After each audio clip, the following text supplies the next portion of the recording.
force qui était presque supérieure à moi. C'est que je savais qu'il fallait que je fasse ça.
Salut Olivier.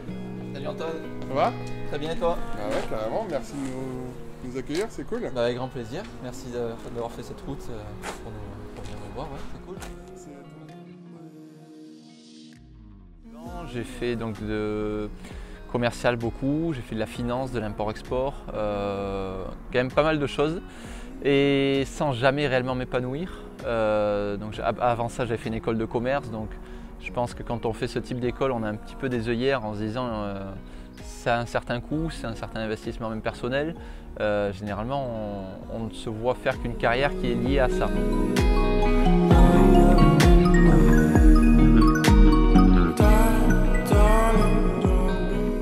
L'objectif dans la reconversion c'était vraiment de toucher du massif, hein, du bois, d'avoir l'odeur des copeaux et tout ce qui va avec. Alors forcément quand tu as envie que ton entreprise elle vive, tu fais pas que ce que tu as envie de faire. Donc il y a de l'agencement aussi avec du mélaminé.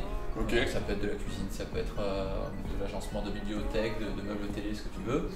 Mais bon là le virage est en train de s'opérer sur vraiment du massif. On a pas mal de commandes de tables en chaîne.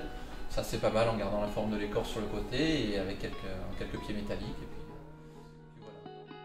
Et c'est mon dernier patron qui était un ami qui a vu que j'étais franchement pas heureux, qui a été un peu le déclic de me dire arrête quoi, fais quelque chose qui te plaît, reste pas braqué sur quelque chose comme ça qui t'intéresse pas plus que ça. Et après je me suis dit bon, quitte à en faire mon métier, autant que ce soit vraiment quelque chose que je valorise même dans une démarche de reconversion, d'épanouissement. Et le bois et sa noblesse a fait que ça s'est orienté là-dessus. Ouais. Si tu veux, mais quand on reçoit nous les planches, il y a encore les écorces, c'est encore totalement gondolé. Donc on vient en fait aplanir une face sur cette machine-là. En fait on a un arbre ici avec donc des lames qui viennent effectivement aplanir cette pièce-là.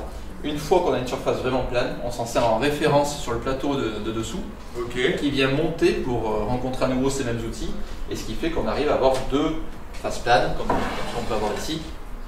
Voilà, là, une surface plane et la copine de l'autre côté. Ok, donc c'est ce qui va te faire ce côté vraiment planche exploitable après. Exactement.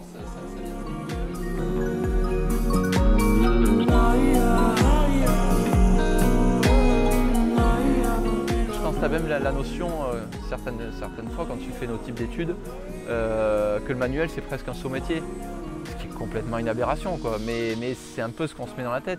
Et là que quelqu'un de ce niveau-là, on va dire, puisse me dire fonce là-dedans, ouais, je crois que ça a lâché des complexes et je me suis dit fonce, de toute façon c'est maintenant ou jamais. Voilà. Ça représente, je sais pas, ça représente combien en investissement là, tous les outils qu'il y a ici? Pour plus de 10 000 €, oui. Ouais. Les trois machines là? Non, ça a été l'occasion, on va dire, dans les 3 000 €. Parce que rien que les outils qui vont là-dessus sont déjà assez impressionnants en investissement. Okay. Et après sur l'électroportatif, bon, j'ai choisi une marque aussi qui ne laissera personne indifférent sur ceux qui connaissent un petit peu. C'est Festool? Festool, voilà, c'est assez connu. C'est la référence, on va dire, c'est un peu la Rolls du milieu. On sait qu'on ne se trompe pas de choses-là. Par contre, c'est un prix. Petit à petit, on achète jamais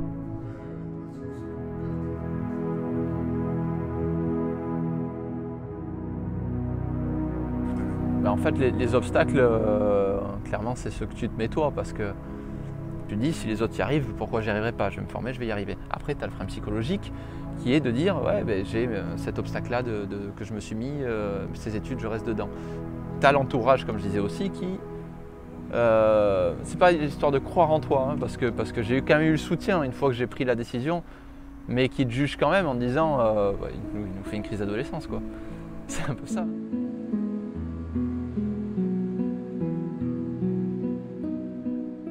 Effectivement de la défonceuse, donc ça c'est vraiment un outil avec différents guides pour faire, voilà tu vois c'est cette lame là qu'on peut faire des gorges, mais on peut faire des moulures, on peut faire plein de choses avec ça. Mais donc mon prochain achat, je l'espère, c'est en train d'être budgétisé, c'est donc le même type d'outil mais de version numérique avec un écran, avec des choses qu'on peut dessiner à l'ordinateur et que la machine va venir reproduire sur ta planche de bois. C'est assez bien fait. Ça marche beaucoup aux États-Unis, c'est en train d'arriver en Europe et je vais essayer de prendre le train en marche pour faire partie un peu des pionniers sur le coin.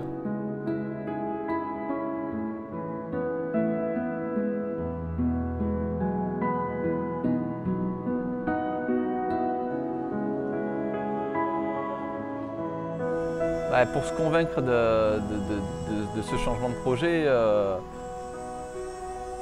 faut pas trop réfléchir, quoi. Pas trop réfléchir, sinon tu n'y vas pas.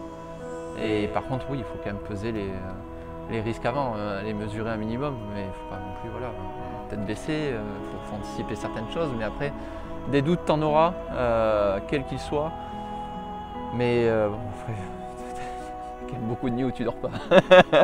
C'est un peu avec des pros dans le coin, sur des projets, juste comme ça? Ouais, complètement. En fait, on a le voisin qui est ferronnier artiste, qui fait de très très belles réalisations dans le domaine de l'art et également dans le domaine de l'utile pour moi. Donc on est amené à travailler ensemble, on l'a déjà fait, on continue de le faire sur des pieds métalliques qui viennent en fait accompagner mes meubles. Donc voilà, ça vient toucher une corde de la décoration qui est quand même vraiment d'actualité, hein, le bois plus métal.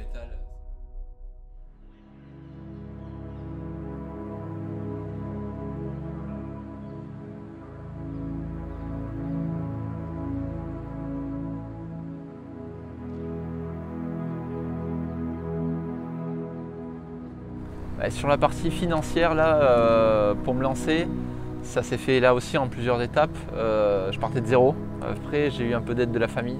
Ça, c'est quand même qui m'a aidé financièrement pour m'équiper. On va dire globalement, depuis que je me suis lancé, j'ai une dizaine de milliers d'euros qui sont sortis.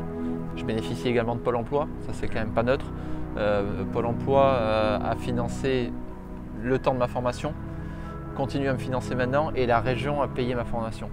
Donc si tu veux, j'ai quand même bénéficié d'un cadre très rassurant. Et attends, et du coup, je pose une question bête, mais ça coûte combien par exemple une table en bois massif? Alors ça va dépendre de plein de choses. Ouais, mais... c'est tellement variable sur la taille du plateau, sur l'épaisseur du plateau, donc là ça va jouer sur la matière. Derrière, les pieds vont vachement évoluer sur une certaine taille, okay. Sur le poids qu'il y aura à soutenir et tout ça, sur le design choisi par les clients.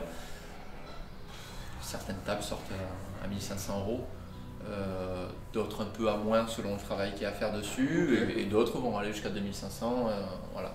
C'est un vrai travail fin qu'il y a à faire dessus, que ce soit pour le piétement comme pour le plateau. Donc oui, forcément, ouais. C'est vraiment difficile de se prononcer sur un tarif parce qu'il y a de tout. Ouais. Mais bon, on va dans cette marge-là, cette fourchette-là. Okay. On l'idéalise toujours un petit peu, mais on sait aussi qu'on va tellement dans une inconnue majeure que quelque part, tu sais que tu vas tomber sur un os à un moment, quoi.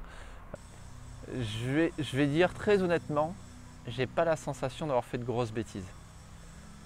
Parce que j'y suis allé piano. Ouais, le premier chantier était peut-être un peu gros par rapport à ce que je savais faire. Il y a eu certainement des trucs où je me suis un peu précipité, mais c'est comme ça que tu apprends malheureusement. Donc oui, il y a des fois où je me suis trompé, mais de là à dire que je les regrette, non. C'est grâce à ça que maintenant je suis plus rassuré dans ce que je fais. Ça m'apprend beaucoup de choses. Donc non. Je n'ai pas pu m'empêcher de m'identifier à l'histoire d'Olivier. Ayant fait les mêmes études, j'ai un peu partagé son ressenti. Il n'est en effet pas rare de rencontrer des diplômés d'école de commerce n'avoir aucune idée de ce qui les anime professionnellement. Aussi parce que certains d'entre eux ont très certainement entrepris ces études sans but précis. Juste parce qu'elles offraient un cadre rassurant, notamment au travers de la situation financière espérée. Or, c'est précisément le fait d'avoir un but qui change tout. Il est primordial de s'interroger clairement sur ce qui nous rend heureux, et même si ce but peut parfois représenter une situation à risque, il faut considérer que cette perte financière représente un investissement dans son bien-être.